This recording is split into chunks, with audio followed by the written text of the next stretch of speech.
Beyim elinde yüreğin kadar sağlammış. Onca darbeye iyi dayanmış. Elimde, yüreğim de Moğol zulmüne dayanır artık bey. Lakin obam dayanamaz.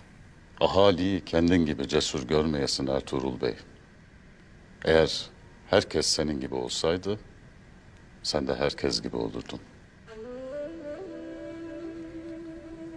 Bu çolak Alp bir daha pusa tutabilecek mi?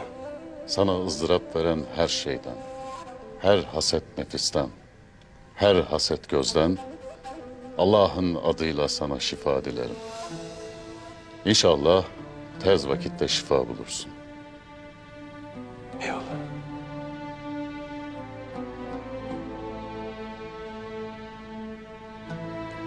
Toyda neden aleyhine karar verdin?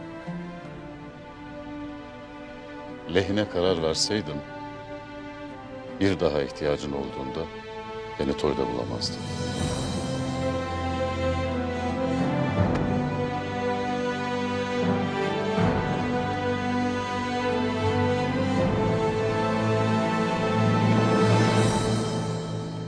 Kim bunlar?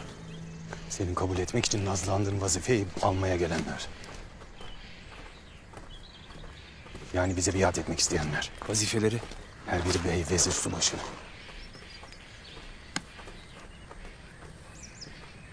Yüce Ögeday'ın temsilcisi Noyan'ın huzuruna hoş geldiniz.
Eğer bu kadar mükemmel olmasaydım,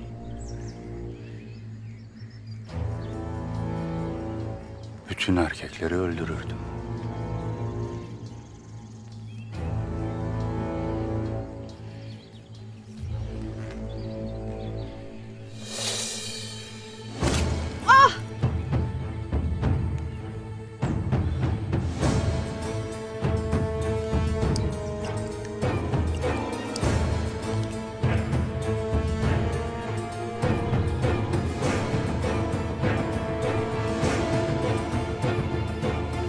Ama kadınlara dokunmazdım. Hazırız efendim.